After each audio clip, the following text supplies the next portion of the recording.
Hey everyone, and welcome to a deep dive that I think a lot of you are really going to benefit from. We're going to be tackling public speaking today. And I know for some of you, just hearing those words is enough to make you want to run and hide. But stick with us. We're going to be pulling out some awesome advice from Mastering the Art of Public Speaking, which is seriously like a roadmap to becoming a more confident and impactful speaker. And you know what's kind of crazy? Up to 75% of people experience glossophobia. That's the fear of public speaking. So if you get nervous before a presentation, you are definitely not alone. It really is more common than people think. And it's not about eliminating the fear altogether. It's about learning to understand and manage it. Because public speaking can be such an incredible skill to have. It can open doors in your career, help you inspire change, and even just boost your overall confidence. You're so right. Okay, so instead of freaking out about the fear, maybe we can kind of reframe it a bit. Like, Yeah. what's the science behind it? Why do we get so nervous? Well, biologically, it all comes down to our fight or flight response. Our brains perceive public speaking as a potential threat, a situation where we might be judged or rejected. It's like we're hardwired to worry about what the tribe thinks of us. So my brain's basically stuck in caveman mode. That's actually kind of reassuring. It's not just me being irrationally terrified. But how do we actually, tackle this fear? What are some practical things we can do? Well, preparation is key. Knowing your material inside and out can make a world of difference. The source actually recommends having 3 versions of your speech ready: a detailed one, a bullet point version, and even just a one-liner summary. That way, even if you get thrown off script, you've got backups. Wow, that's such a good tip. I'm already feeling calmer. What about visualization? I've heard people talk about that, but I'm not really sure how it works. Visualization is incredibly powerful, and it's more than just positive thinking. It's about actively imagining yourself giving the speech, feeling the flow, and seeing the audience respond positively. This can really help boost your confidence and reduce anxiety. So it's kind of like a mental rehearsal, almost like athletes do before a big game. Exactly. I can see how that would help, but obviously there's no substitute for actual practice, right? Absolutely. Practice is where you bring it all together. The source suggests practicing in front of a mirror, recording yourself to see what you can improve, and even presenting to friends or family for feedback. The more you do it, the less scary it gets. And speaking of scary, what about those physical symptoms of nervousness? You know, the racing heart, sweaty palms, shaky voice. Any tips for handling those? Definitely. Relaxation techniques can be really helpful. Controlled breathing can work wonders. It's about slowing down your breath, taking deep inhales and exhales. This helps regulate your heart rate and ease tension. Okay, deep breaths, got it. Anything else that could help? The source also mentions progressive muscle relaxation. This involves tensing and releasing different muscle groups to kind of let go of that nervous energy. It's like giving yourself a mini massage from the inside out. Okay, so I've got some tools for managing the fear. But now, how do we actually craft a speech that people will want to listen to? That's where storytelling comes in. We're hardwired to connect with narratives. Stories make information more engaging, help us process emotions, and they're way more memorable than just dry facts. So instead of just listing a bunch of information, I should try to weave it into a compelling story. Exactly. Think of your speech as a journey, with beginning, middle, and end. Ooh, I like that. So how do we actually structure a speech to make it flow smoothly? The source talks about a classic framework: a strong introduction, a well-organized body, and a memorable conclusion. Okay, sounds familiar. What makes a really good introduction then? You gotta hook your audience right from the start. The source recommends starting with a thought-provoking question, a captivating anecdote, a surprising statistic, or even a little bit of humor. You want to grab their attention and make them want to hear more. Get them invested right from the beginning. What about the body of the speech? How do we keep people engaged and make sure they don't zone out? That's where you present your main points in a logical and compelling way. The source really stresses using evidence examples and anecdotes to support your claims and make them relatable. No rambling on without any substance. Exactly. Each point should build on the previous one, creating a nice flow. And finally, the grand finale, the conclusion. How do we leave a lasting impression on our audience? The conclusion is your chance to sum everything up. Issue a call to action, or leave the audience with a powerful statement that they'll remember. Okay, I'm starting to get the hang of this. Structure, storytelling, evidence, impact. But we haven't even talked about the actual delivery yet. Standing up there and speaking. What does the source say about that? Delivery is where you bring your hard work to life. It's about conveying your message with confidence, clarity, and authenticity. Hit me with your best delivery tips. What about body language? Think of your body as a tool for communication. Eye contact is essential for building trust and connection with your audience. So no staring at my shoes. Right. And think about your gestures.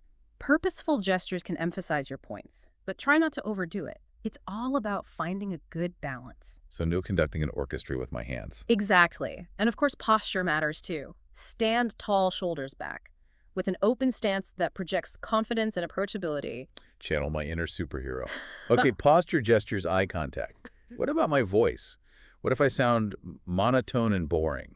That's where vocal variety comes in. You want to adjust your tone, pitch, and pace to keep the audience engaged and interested. Think of it like adding different flavors to a dish. Ooh, I love that analogy. Yeah. So how do I spice up my voice? It's about bringing your words to life.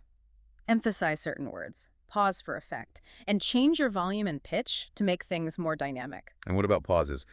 I tend to rush through things without giving people time to process. Pauses are so important. They can create emphasis, Mm. give the audience time to think, and add drama to your delivery. Okay, I'll try to embrace the power of the pause. What about audience interaction? Should I just pretend they're not there? Or is it better to engage with them? You definitely want to engage with your audience. It makes the experience more dynamic and memorable. The source suggests incorporating questions and feedback. It shows that you value their input. It's a dialogue, not a monologue. What are some other ways to connect with the audience on a more personal level? Humor is a great way to break the ice and build rapport. And relatable anecdotes can also help people feel more connected to you. I love a good anecdote. Speaking of connections, we can't forget about technology. It plays such a huge role in public speaking these days. You're absolutely right. The source talks about how virtual public speaking is becoming more and more common with platforms like Zoom and webinars. So we need to adapt our skills for this new medium. It's a whole new world. Yeah. What are some of the key differences between in-person and virtual speaking? A lot of the fundamental principles stay the same. But there are some things to keep in mind. For example, eye contact in a virtual setting means looking directly at the camera, not at yourself on the screen. Oh, wow. I've definitely been guilty of that. It happens, and because it's so easy for virtual audiences to get distracted, you really want to keep your visuals clear and your language concise. Got it. So adapt for the virtual world, Yeah, but ultimately, whether it's in person or online, it's all about connecting with our audience and delivering a powerful message. exactly. Okay, so we've covered a ton of ground in this first part. We've talked about managing fear, crafting compelling content, and mastering the art of delivery. It's a great foundation. Mm. And in the next part, we'll dive into some more advanced techniques that can really help you take your public speaking to the next level. Welcome back to our deep dive into public speaking. Last time, we laid some groundwork, talking about how to manage fear, structure your content, and deliver it effectively. Now let's look at some more advanced techniques, things that can really elevate your speaking. Okay, I'm all about leveling up. What kind of advanced techniques are we talking about? Well, the source we're working with dives into rhetoric. Rhetoric, what exactly is that? It's basically the art of using language persuasively. Like, think of it as a set of tools. Tools that can help you make your message more impactful and engaging. So it's not just about conveying information, it's about using words strategically to create an experience for the audience. You got it. Okay, I'm intrigued. Can you give me some examples of how this works in practice? Absolutely. Let's start with metaphors and similes. Okay. They're great for making complex ideas more relatable by comparing them to things people already understand. Yeah. Like, instead of saying public speaking is important, you could say public speaking is like a superpower. It gives you the ability to influence and inspire. Ooh, I like that. It's much more vivid and memorable. Exactly. What about repetition? I'm not sure. Repetition can be used to emphasize a point or to create a sense of momentum. Oh, yeah. Like Martin Luther King Jr.'s I Have a Dream speech. He repeats that phrase over and over, and it's so powerful. Exactly. It creates a sense of unity and purpose. And what about silence? Is that a rhetorical technique? Believe it or not, it can be. A well-placed pause can create suspense, emphasize a point, or give the audience time to reflect. Wow. So it's like the dramatic silence in a movie. Exactly. I'm starting to see how these rhetorical techniques can really add something special to a speech. But what about mistakes? What if I freeze up or say the wrong thing? Mistakes happen, even to the most experienced speakers. The important thing is to not let it derail. Yeah. Acknowledge the mistake gracefully, maybe even use some humor to lighten the mood, and then just move on. So don't panic and run off the stage. Definitely not. The audience is usually more forgiving than we think. That's right. Okay, so we've talked about techniques. But what about the bigger picture? What's the ultimate goal of public speaking? It's not about giving a perfect performance. or showing off your vocabulary. It's about connecting with your audience, inspiring them, moving them, and making a difference. Purpose, not just performance. Exactly. What about different speaking styles? Does the source talk about that? Yes, it does. It emphasizes the importance of adapting your approach based on the situation and your audience. So like a formal presentation versus a casual toast at a wedding. Exactly. You wouldn't use the same style for both. Right. What about speaking to a diverse audience? How do I make sure my message resonates with everyone? That's a great question. The source talks about inclusivity and cultural sensitivity, Yeah. being mindful of the language you use, the examples you choose, and even your body language can help make sure everyone feels included and respected. So no inside jokes that only half the audience will get. Right. It's about being aware of potential cultural differences Oh, man. and being sensitive to how your words and actions might be perceived. It sounds like there's a lot to think about. Yeah. But I guess that's part of what makes public speaking so challenging and rewarding. Absolutely. It's about becoming a more adaptable and empathetic communicator. And as our world becomes increasingly interconnected, those skills are more valuable than ever. Exactly. This has been so eye-opening. We've gone from managing fear and crafting content to mastering rhetorical techniques and adapting our style for different situations.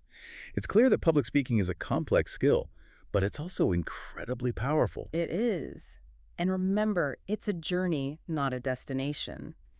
Embrace the challenges, celebrate your successes, and never stop learning and growing. Well said.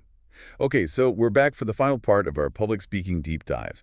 We've covered a lot of ground, from taming those pre-speech jitters to building a solid structure and even spicing things up with some rhetoric. But there's one more crucial element we need to touch on, and that's the ethics of public speaking. Absolutely. Public speaking is a powerful tool. And like any tool, it can be used for good or for bad. So it's really important to use this skill responsibly and ethically. Right, like with great power comes great responsibility. So what does ethical public speaking actually look like? Well, it starts with authenticity and integrity. Being true to yourself, your values, and your message. It's about sharing information honestly and transparently. So no spreading misinformation or twisting the facts, just to sound good. Exactly. It's about building trust with your audience. That makes sense. But what about when we're dealing with controversial topics or situations where there are conflicting viewpoints? How do we navigate those ethically? That's where respect and open-mindedness come in. Even when you disagree with someone, it's important to listen actively, try to understand their perspective, and engage in constructive dialogue. So no shutting down opposing viewpoints or resorting to personal attacks. Right. It's about recognizing that everyone has a right to be heard, Mm. and that we can learn from perspectives that are different from our own. This deep dive has been incredible. We've explored so many aspects of public speaking, from the technical to the emotional to the ethical. And it's clear that it's not just about giving a good performance. It's about using our voice responsibly and authentically to connect with others and make a positive impact. I couldn't agree more. As you continue on your public speaking journey, always remember the power and responsibility that comes with this skill. Use your voice wisely, authentically, and ethically, and you'll be amazed at the difference you can make. That's such a great point. And on that note, I think it's time to wrap up this deep dive into the art of public speaking. We've learned so much about managing fear crafting, compelling content, mastering delivery, and speaking ethically. But most importantly, we've explored the idea that public speaking is about more than just technique. It's about using your voice to connect, inspire, and make a positive impact on the world. So go out there, practice, experiment, find your voice, and use it for good. A huge thank you to our expert for sharing their insights with us today. And to all of you listening, we hope you found this deep dive valuable, and we can't wait to see you shine on your next stage.